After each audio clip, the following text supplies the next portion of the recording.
GEUS 34 and GEUS Cast, and today's guest is Dr. Maxine Thomas. Dr. Thomas, can you give us your name and your title, please? I'm Dr. Maxine Thomas. I practice functional medicine. That is actually sort of a new specialty, but I'm board certified in family medicine. That was my original training.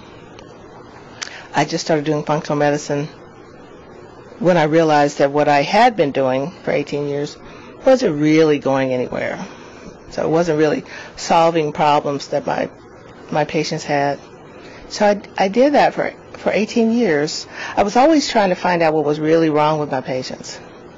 And I realized that giving them drugs for everything, just when they would come back with the same problem, the medications would seem to work for a while, but then they quit working. And then it just became a practice of just giving people more and more drugs. And so I realized one day when a pharmaceutical rep was in my office, and he was trying to convince me to stop using an old blood pressure medicine that I had been using and to start using another one.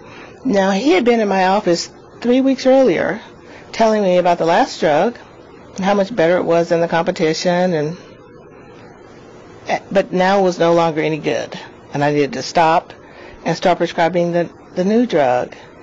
And I couldn't figure out why he was so insistent. And then that moment, I realized that the light bulb came on, and I realized he's going to be back in a few years telling me this drug is no good and why I need to prescribe the next one. And I said, oh my God, you all aren't looking for cures. You're just looking for drugs people have to take every day for the rest of their lives. All this time, I've just been selling drugs for you. How stupid have I been? And I was no longer drinking the Kool-Aid. And so it really was in a dilemma. My mother was taking 15 drugs at the time. And that's the norm. Yeah. That's the norm. Double-digit drugs, especially for the elderly, and now for younger people as well. So in that moment, I realized that the drugs were never going to cure my patients. They hadn't cured my mother, and even though she was taking 15 drugs, if she were to go to the doctor with a new problem, she'd be taking 16 or 17, because that's really all the system does for people anymore. So there is a thing we call acute care. That's what you go to the emergency room for, or something urgent. That's going to remain.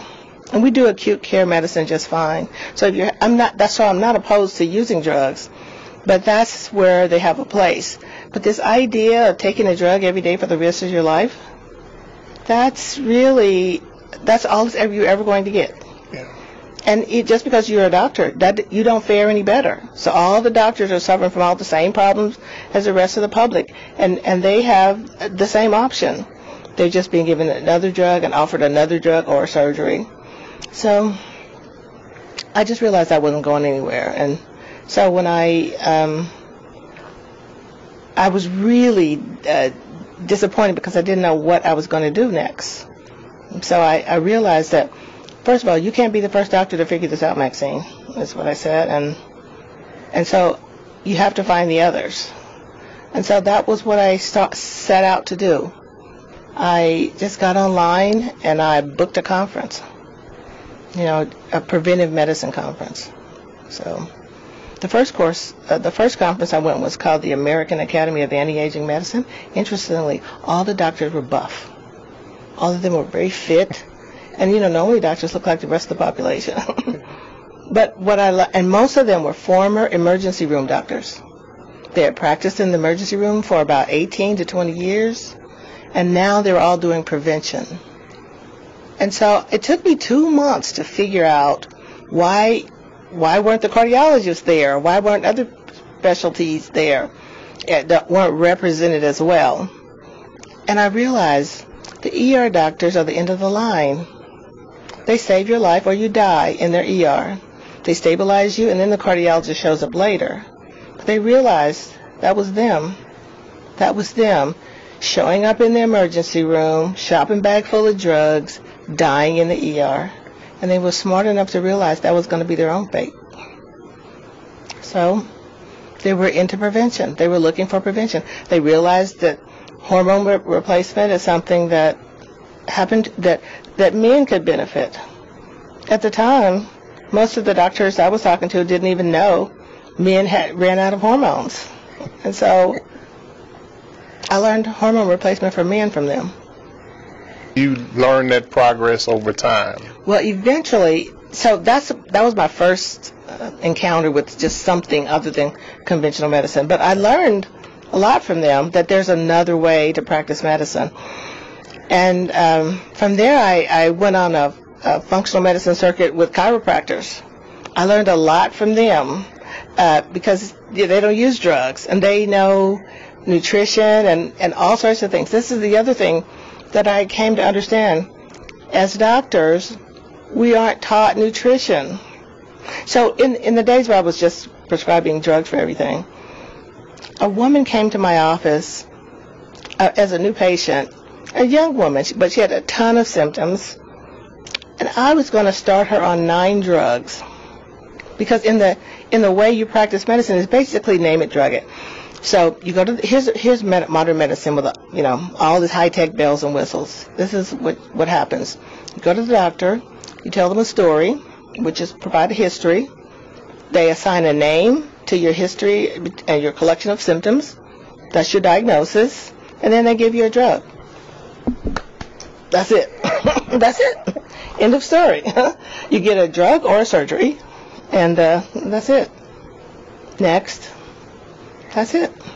So how do you take a patient with those many symptoms and used to getting multiple drugs and tell them that, look, this isn't working for you, and I'm not going to prescribe to it, so are you willing to go down a different road, or how do you get started? It took me a long time, but one is I realized I knew nothing about nutrition. The people who were tasked with caring for you, since I didn't know any nutrition, what I was doing was essentially acting like your body runs on drugs. And so, as absurd as that sounds, I would fuss at patients when they didn't take their blood pressure medications, as if their problem was a blood pressure drug deficiency.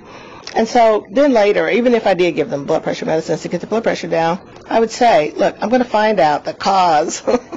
The cause, and today there's no effort to find out cause, because it's just name it, drug it, name it, operate on it, name it, drug it. And so, but there is a cause. It turns out your body does need nutrients, but it turns out a lot of the symptoms you're having are based on your emotions, and no one is explaining that, and no one's talking about that. Because remember, people can't tell you what they don't know. This is true. People can't tell you what they don't know. I went to medical school with the intention of becoming a psychiatrist. And when I got there, the psychiatrist had no proof of anything. And now I understand why. Why they don't have any proof today either. But I understand why. And that's because you can't measure emotions. So, psychiatrist and neurologist, we have both. One treats your brain, and the other treats your emotions. You can't see emotions. You can't measure them. You can't quantify them. So one of the most important things that ever happened to me was when I'd finally found the Institute for Functional Medicine, and I eventually became certified in functional medicine. But I was there, and one of the doctors explained to me, to all the doctors, that we are not scientists. All this time, all the science I had studied, I believed that doctors were scientists, that I was a scientist. And when he explained that, no, doctors are clinicians. The person sitting in front of you can't offer proof of everything. Scientists insist on measurements, reproducibility. You want somebody else, this is what we agreed on, we all saw this. But your patients offer no such proof. especially with something like pain. Yeah. It's a feeling. You can't measure feelings. You can't quantify them. So even in this era of evidence-based medicine, we're playing like we're measuring everything, and the truth is we're not. So that was so liberating, because I realized that I'm not in the prove it business. People come, you believe them, and you try to help them, but you can't prove their emotions. So that's, and so understanding that, I understand that scientists have no proof of that, but that's real. Emotions are driving people's behavior. You can't measure love or disappointment. You can't see it. So science has no ability to go there. So it's understanding that you just can't prove everything. You can't measure everything. And so once I was free to go there with that understanding, I understood that even though things you can't see are causing things that you can see. So it actually helped me understand my early religious teaching when they said you can't see God, you could just see the things that result from God. But they, I say jokingly sometimes that they should have taught me some physics in Sunday school. But I say that facetiously, but because people can't tell you what they don't know. But it is true that things you see in the physical world are made according to the laws of physics. And once you get it, you understand that the invisible God, whatever you call God, manifests things in the physical world using the laws of physics. And in science class, I say they should have taught me something about emotions or spirit in physics class, but people can't tell you what they don't know. And so they say E equals mc squared. The mc squared is the matter, or what we call matter, but the equation E equals mc squared is that they're equivalent. They're equivalent. And so even though you can't see the E, they're talking about the same thing they were talking about in Sunday school.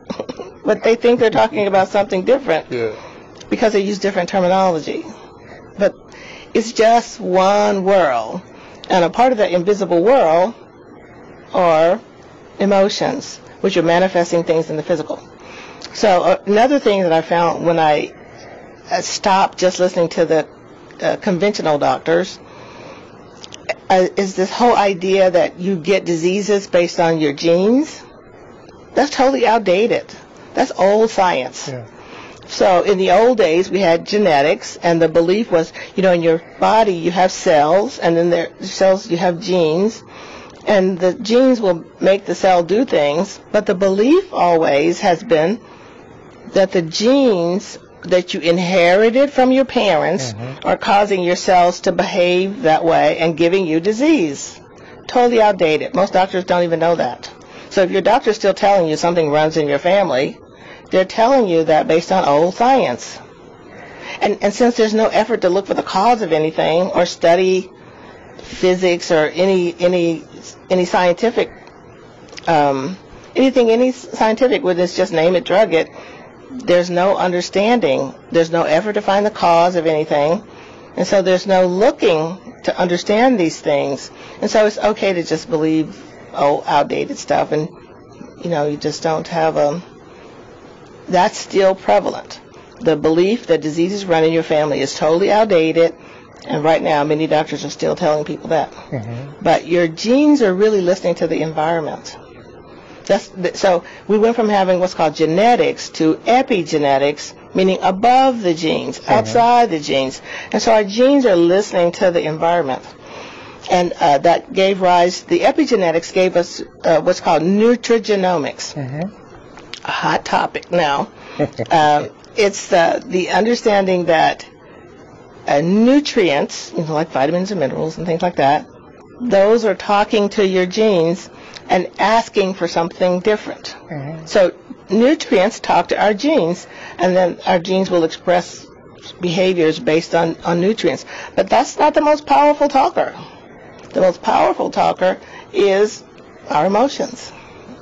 So if I'm exercise a little extra and working outside in the sun, and I come inside and I drink a gallon of water, which I do many times, but I'm still feeling thirsty. It's not thirst for water, it's thirst for something else, and I should listen closer to my body. And you should listen to what you call your intuitive voice. When you say listen to yourself, I encourage my patients to listen to their inner voice. Everybody has an intuitive voice. And I really encourage my patients to listen to that, because you've been encouraged to just dismiss it and ignore it and only believe in what you can see physically. But everything that you can see physically has something beneath it that has caused it to manifest.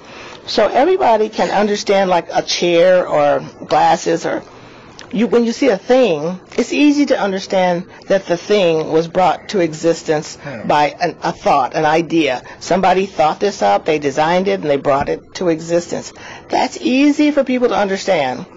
It's harder for people to understand that their body is the same way. Yeah. But your body is the same way. That your body is something made by something invisible that you see in the physical.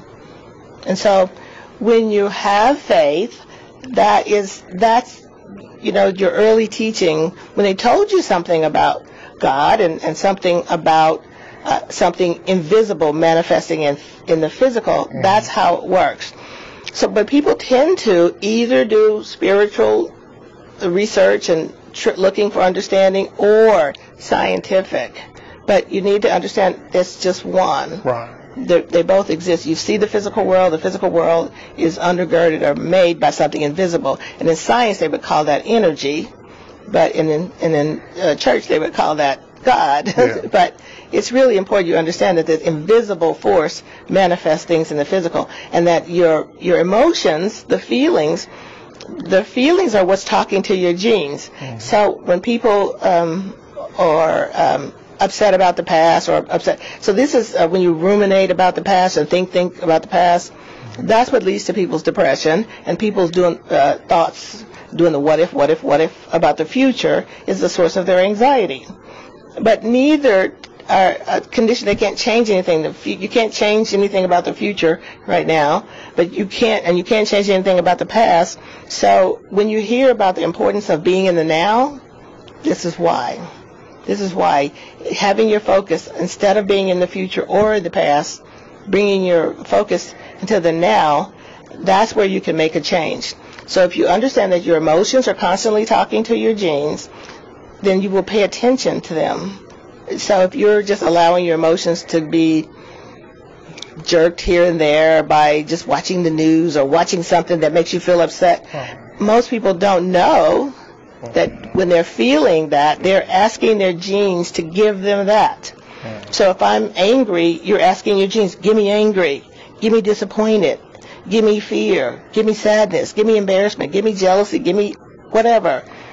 Because that connection has not ever been made. Doctors have not been able to help people understand how their body works and how it works with your mind. And your brain and your mind are not the same thing. Right. Your brain, you cannot share a brain. Your brain is physical, it's tangible, touchable, scannable. You can cut it up. But your mind is invisible energy. You can't see it, but it's where your thoughts and feelings lie. But that is constantly talking to your body, manifesting things in your body. I believe that because when I go visit my mother, and she's like, "Oh, I'm glad you came today. I'm feeling so much better now." Mm-hmm. That's nothing tangible. Right. Mm-hmm. But it's me being there, sharing my experiences and presence with her, and that, brightens her day.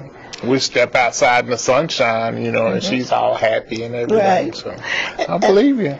There are times that you may be around another person, or you may not be near them, and you'll have a thought, and then they'll say, "Oh, I was thinking the same thing." Mm-hmm. That's because you can share ideas.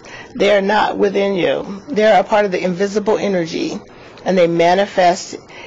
So you first have an emotion. Everything that happens in your physical body, you first have an emotion, then you have thoughts and then you release hormones and chemicals, and then you have a physical reaction. So if someone jumps out of the bushes at you, you first feel frightened. Okay, then you release adrenaline. Then your body goes through entire checklist of symptoms.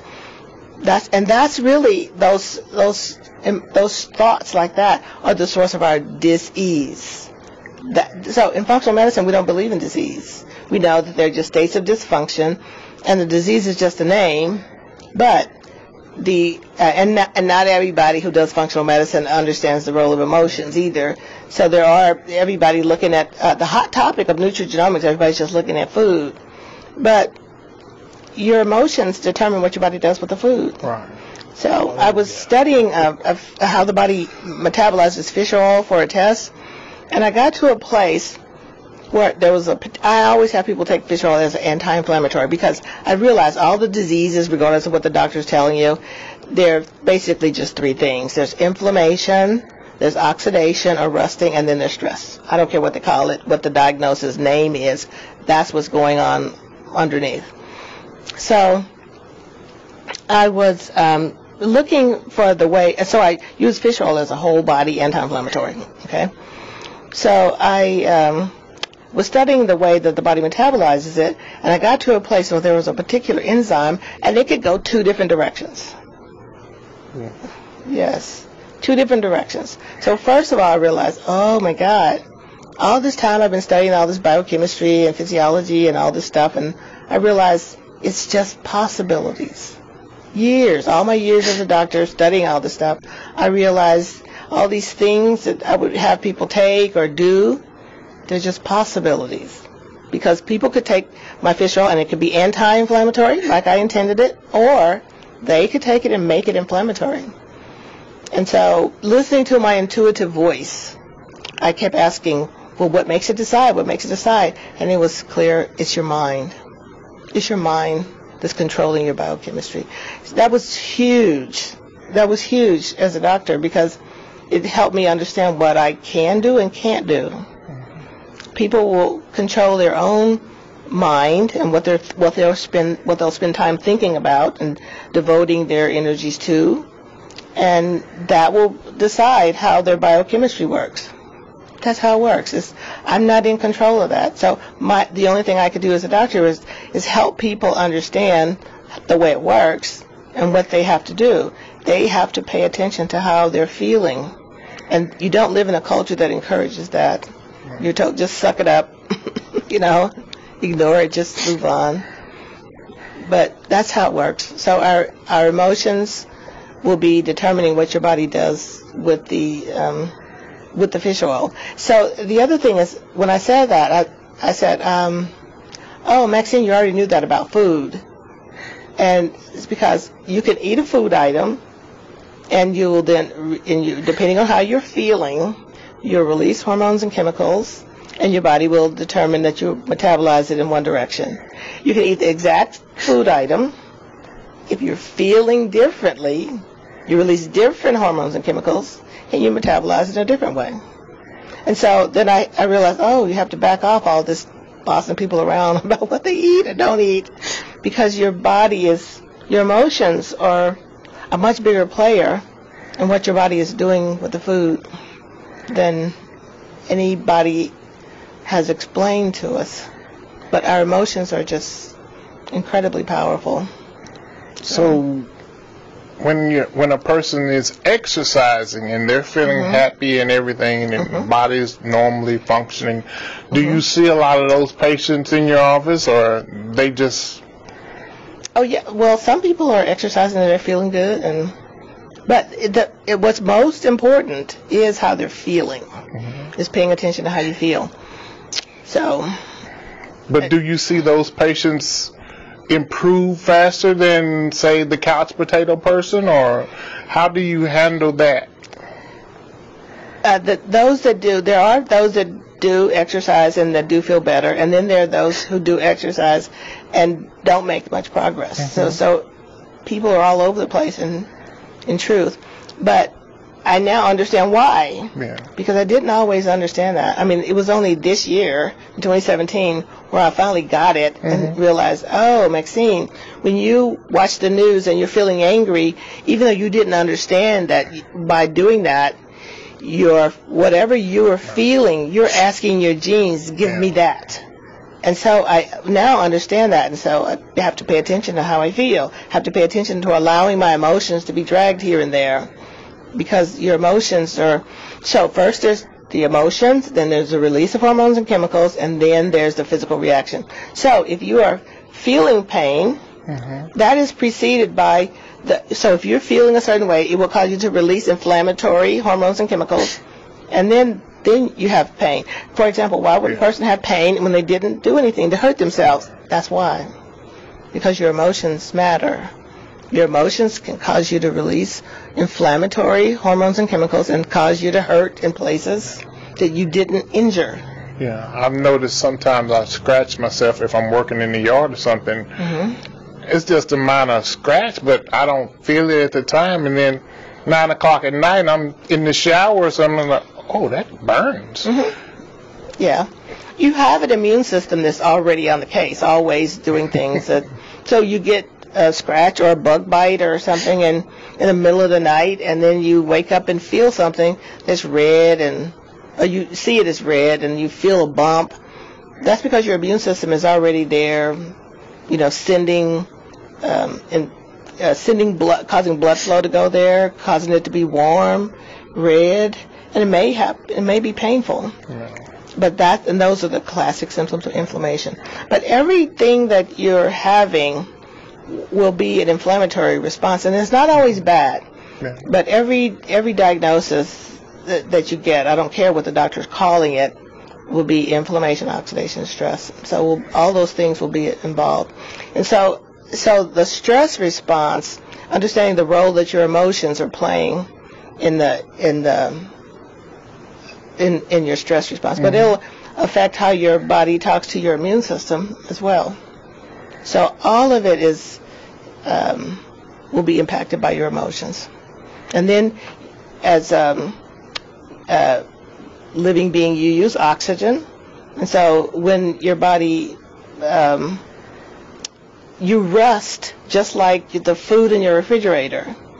So that's called oxidation. And, when the food starts to go bad, well, the same thing happens to us because we use oxygen, but the oxygen then could make us rusty. So that's happening as well. And the interaction of various molecules, or the inflammatory molecules, are happening.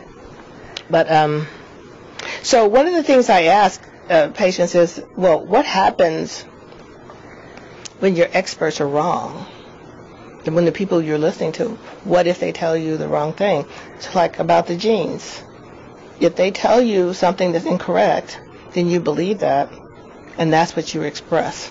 So I just got back from the International Brain Conference last month, and one of the things that I learned was your brain can heal from anything. Strokes, traumatic brain injuries, you can heal from anything. And so I was thinking, why do we believe it can't heal? Or why do people believe that it can't heal? So if you skin your knee at any age, there's never any doubt your knee can heal. So why do you think your brain couldn't heal? And that's because listening to people, other doctors and scientists who told me that. So I was really angry with myself for having listened to them in the first place. But I also realized that if your brain can heal, then so can anything else in your body. And it's important that, I encourage my patients to cultivate their inner voice, their intuitive voice, over people that they believe are experts. So, 'cause what happens when the experts are wrong? Because there are people who, for many years, didn't heal because the person that they believe told them you can't heal. And there were always the defiant ones who said, I don't really care what the doctor says. I will heal. I will walk again. I will do whatever. And that's the way I think really people should be. We should not be allowing any other human being to have that kind of power in our lives. And the most powerful voice today is the doctor voice. It's the doctor voice. Because anytime somebody can tell you, oh, you're going to die in a month, or you're going to die in 6 months, that's too much power to allow any other human being to have in your life. Because the only reason the person dies is because they believe the doctor. So I'm saying don't believe that kind of nonsense. Don't allow any other human being to have that kind of power in your life because they don't know what you think they know. most of the public doesn't know they don't know how doctors train, and they don't know what they know or don't know. Most of the public thinks that if you are a specialist, that you know that part plus the whole body. And often I've had to peel patients off the ceiling because they're angry. They're angry with the doctor because the doctor didn't provide care. But the care is not their area of expertise. The care they've been in the doctor's office asking for, the doctor doesn't do that. But the reason they were asking for the care was that they assumed that they did. So they're angry with the doctor and accusing them of all manner of stuff, that they're greedy, lazy, or even discriminatory. And never did they understand that he just doesn't know anything about that. It's that simple. He just doesn't know that. If you're in there talking about your heart, he doesn't know you have hormones. Don't be mad at him for that. You should know what he knows or what he doesn't know, and probably could do a better job of saying that you don't know it rather than I don't do that. But you should know that that's not the way it works. When somebody they specialize in a part, that's all they do. That's all they know, really. They don't really know how all the pieces fit together. So one of the things that functional medicine is, all the parts people, all the specialists are there. They're there understanding that, my little part is too small. All the parts fit together. There's no such thing as treating your heart by itself or your brain. And that's why people can't understand the cause of dementia. Mm-hmm. They're looking at the brain, looking at the brain, looking at the brain, as if the problem is just in the brain. There's no such thing. It's just having a problem with one part. And so when you understand what happens when you're stressed, you can realize that all the diseases you have are stress-related. So every thought we have, we process through a part of the brain called the limbic system. And we process every thought. Since we're wired for survival, we process the thought as a threat or non-threat. Threat or non-threat. And what's happening is people are having too many threatening thoughts. Mm-hmm. And once you have a thought over and over again, it becomes a belief. And when you think something over and over again, you wire it in place. You wire it in place. Just like people weren't born driving. Right. When you practice driving, you practice, you create muscle memory, and you wire that in. And now, experienced drivers just get in the car and go. It's wired in, and they just go. The problem is people have wired in stress, and they're good at it. It's easy. Yeah. They have a thought, they just think it over and over. And that's why when they have these perpetual thoughts, that's the cause of our diseases. We're stressed. We're not relaxing. So your sympathetic nervous system, which you call your fight or flight, is for fighting or surviving a fight. And then your parasympathetic, which is your relaxation stage, is for eating, sleeping, having sex. So those are when people are ignoring these kind of nervous stimulations, they're not sending thoughts down there. And that's why they're in the doctor's office with poor digestion and poor sexual performance, and sleep is impaired. And so in order to understand that, you need to step back and look at the big picture. You can't just look at the brain. Right. You can't just look at the heart there's no such thing. All the parts fit together.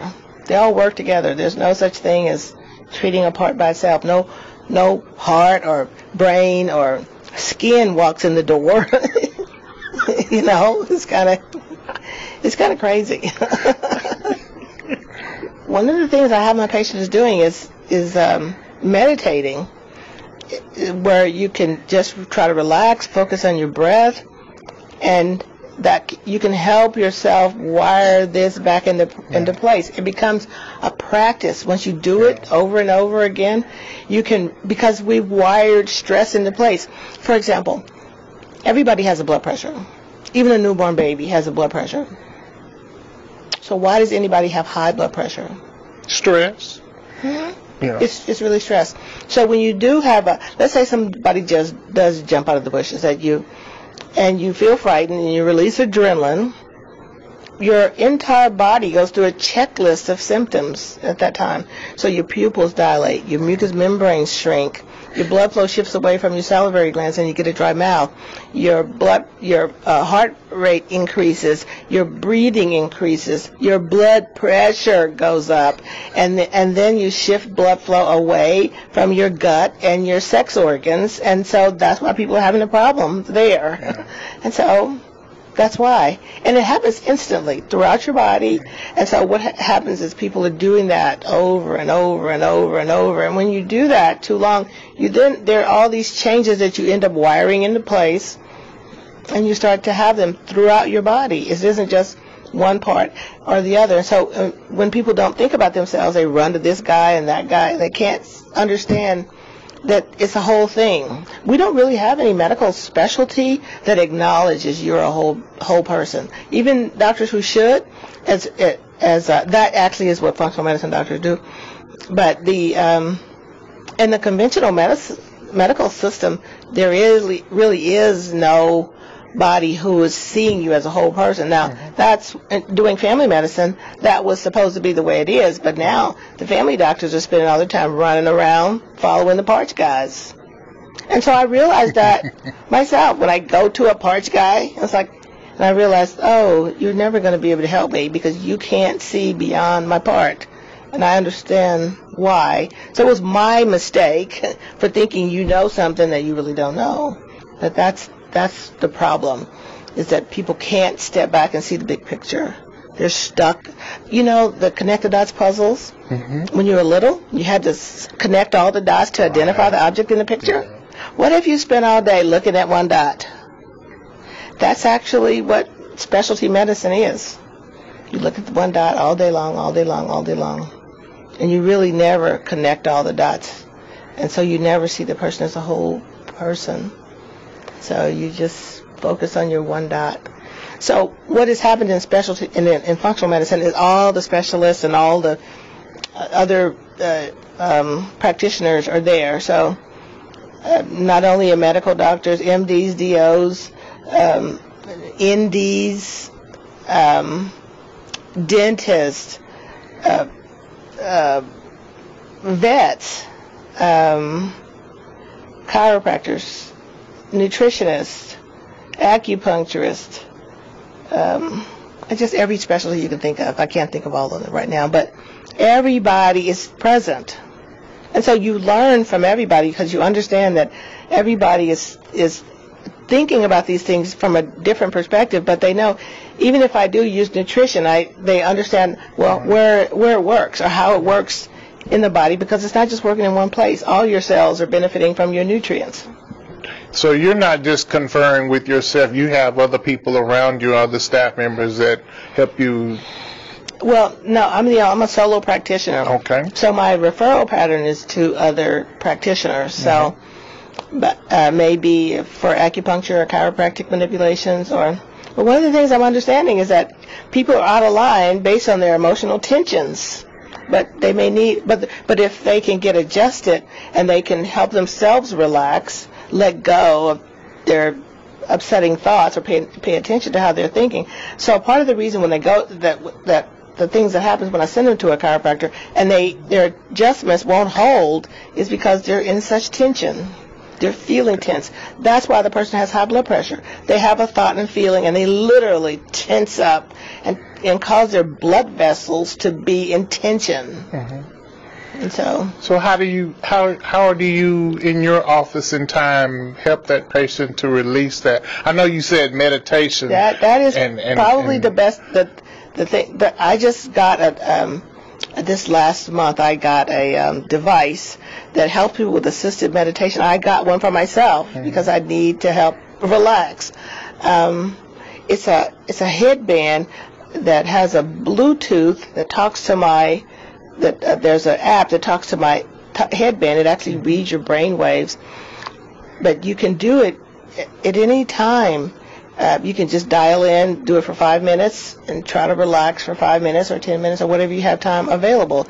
Whereas before, you would have to find a quiet place, but you could just put your headphones and put your earbuds in and block out the noise, and then you could just take 5-10 minutes to meditate. Because what's going to need to take place is people need to practice relaxation, because they are practiced at stress and they have it wired in, but they are going to have to learn to relax. They have to learn to relax. And because they've gotten good at stress, and then they have they have stress reactions throughout their body, they have to do that, the opposite. They have to rewire their brain. And that's possible. That's what learning is. You know, when I went to medical school, the word neurogenesis and neuroplasticity didn't exist in the lexicon. Wow. And that's why the belief was the brain can't heal. Well, just like a plant or a tree buds branches, and then those branches hook up to other branches, you can do that throughout your life. There's never a time that stops. That's why you can learn at any time in your life, and that's why you can heal your brain. It is true that you need to go in the closet by yourself and be quiet to yourself. Right. Understanding that your mind is controlling your body. Your mind over matter. Your mind is controlling your body. To understand that is huge. It's huge. And I'm telling you, some of these things only connected the dots on them this year. Yeah. So, and the brain conference helped me, and they were there talking about the brain, but that helped me understand that, if your brain can heal, your whole body can heal. If you, like I said, you skin your knee at any age, you never think that you won't heal. That's because the invisible spiritual you is making your body do what it's supposed to do, or do what it's doing. Right. So the invisible you is making your body breathe and walk and talk. And that helps you focus on your ongoing creation. You're doing things. You're making this body breathe. The first course you study in medical school is called gross anatomy, in which you literally dissect the human body. But the body itself, there's nobody there. And so you're looking at just the physical entity, but it's not doing anything because the person that made it do something is gone. And so but they've moved on. That doesn't mean they died. Their body is still there, but they live on. When we get this, we're going to really be able to do good science. Yeah. Because understanding the physical world we live in, now that's the world, we have cell phones and cars and computers and all these things that came out of understanding physics. Yeah. But if you understand that the physics is undergirded by something invisible, then our possibilities are unlimited, and we just can be done with disease. I think that humans need to be done with disease. Yes. And the more that we get it, the easier it is to get it. Because, like I said, we can share mind, ideas, and thoughts, but we can't share a brain. But the more people around you have some of these same ideas, the better the more easy it is, the more readily those thoughts will go to everybody. There's a more free flow of thought. Right. Somebody, this weekend I was at the health food store, and she said, this is kind of odd because it'll be a certain way at different days that everybody will be buying the same thing, or everybody will pay with cash. So that's the reason for that, is that, like I said, our brain and our mind is not the same thing, and these ideas are out there, and anybody can have them. Yeah. So we'll be sharing ideas. We can't share a brain, but we share ideas. You may be around somebody and say, well, let's go eat such and such today, and they would think, oh, I was just thinking about that. And that's why, because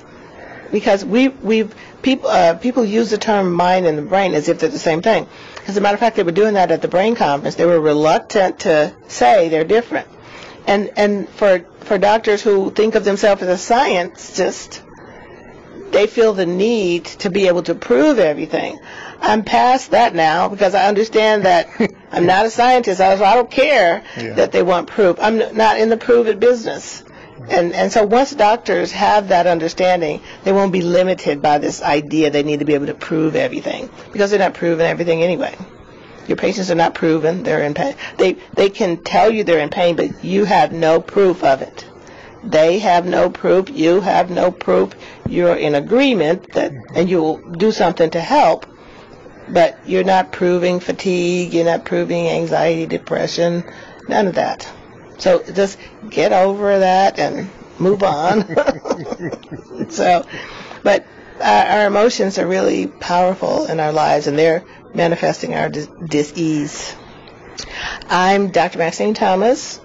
I practice functional medicine, and my office is at 4725 Wellington, Greenville, Texas, 75401, and my website is drmaxinethomas.com.